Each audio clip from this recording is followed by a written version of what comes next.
Welcome to the Court of Causality. In a world where marketing dollars hang in the balance, tempers rise and marketing channels stand accused of inflating their impact. Today, we separate media truth from marketing myth, with a verdict that will shock your CPAs to the last digit. It's a cold winter's morning and court is in session. Today's case? The mysterious spike in last month's sales figures.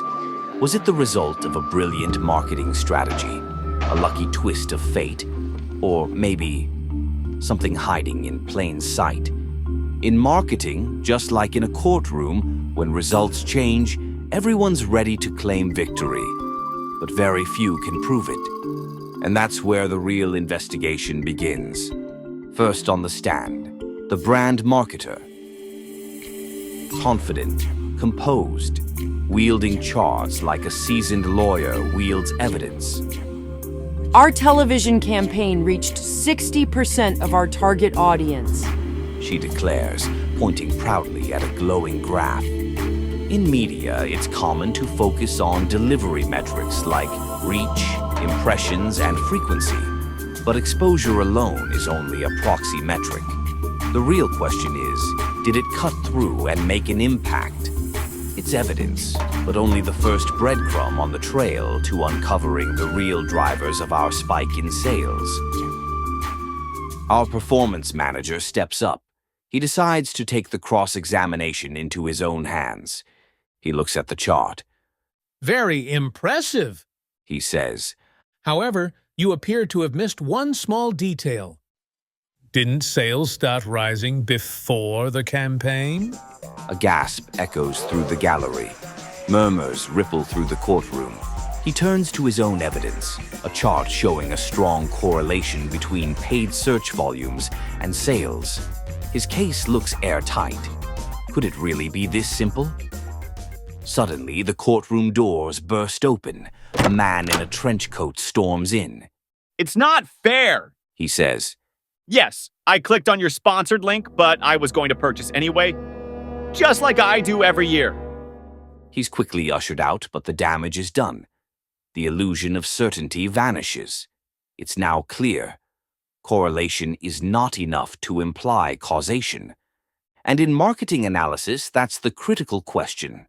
Can your campaign truly take the credit for rising sales, or are you just riding a wave that was already coming?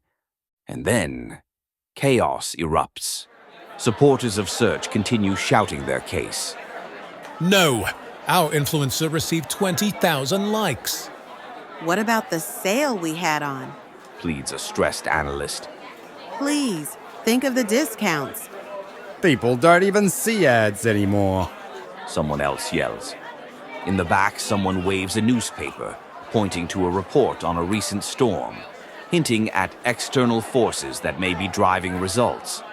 Real-world marketing is just like this. Messy, noisy, full of overlapping effects and partial truths. An MMM, a marketing mix model, is the one who must bring order. Its job is to tease apart and quantify the factors that matter most. But with so much noise and only 1 month of data, this is no easy task. Order! Order! The judge shouts. The judge has had enough. The gavel slams.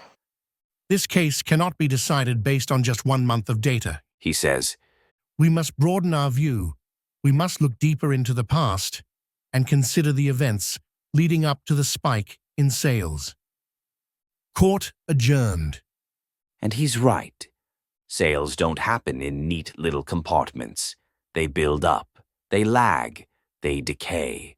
The true story lies in patterns that stretch across months, even years. A proper MMM connects the dots across time to reveal what really drives performance. Later that evening, deep in his chambers, the judge continues his work. He begins to understand. In order to properly consider the evidence, he must first understand the dynamics of marketing itself, the formation and decay of memory structures, the impact of media saturation, the synergistic effects between campaigns with different objectives. Evidence must be considered together, not in isolation. He reviews historic cases. Knowing how marketing contributed in the past gives him a foundation for interpreting what's happening now. Does this bias his opinion? Undoubtedly.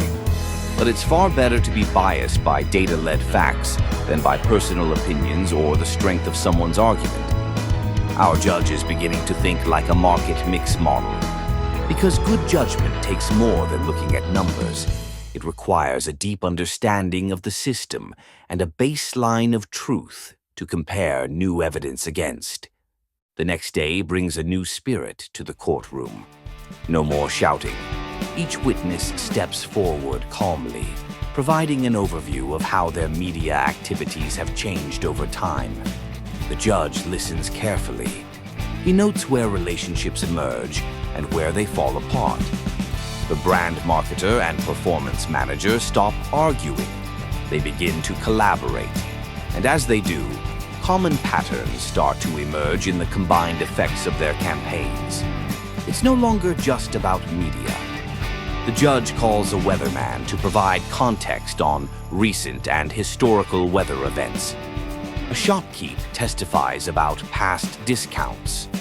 Even the influencer returns, cat in tow, with a detailed report on how her reach has evolved over time. And slowly, a story begins to take shape. Not through one voice, but through the orchestra playing in harmony.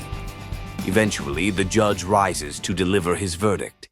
He gestures to a pie chart, a clear summary of how individual campaigns contributed to the spike in sales. He makes it clear, as with every case he oversees, the conclusion reflects the highest probability of being correct. But in marketing, as in life, there is no such thing as certainty. The marketing team nods in agreement. No single person takes full credit. But now they all understand the role they played. Some even feel inspired, eager to take what they've learned and start planning their next campaign. Later, with a strong cup of tea in hand, the judge sighs deeply. The case has taken a lot out of him. So many factors, so much data. While he believes justice was served, he can't help but wonder, is there a better way? He mutters under his breath. There must be a better way. And then the door creaks open. In walks a man in shorts and a Hawaiian shirt. We'll call him Ken. What if I told you, He says with a grin. there is a better way? Without saying another word, he opens his laptop on the judge's desk. On the screen, a whirlwind of images, numbers, and equations, all working together in real time. The judge leans in, eyes widening. He realizes the data on screen is the same evidence from the case he just ruled on, and the model is already breaking it down. Each media, each non-media factor, quantified. The judge is stunned. But how does it work? He asks. Ken smiles. Imagine He says, that the same case you just heard was also being run in 1,000 courtrooms across the multiverse. In each one, the model examines the same evidence, but with slightly different assumptions about how marketing channels interact. Instead of relying on just one version of reality, we explore many, and we find the theory that best explains what actually happened. Ken leans forward, eyes sparkling.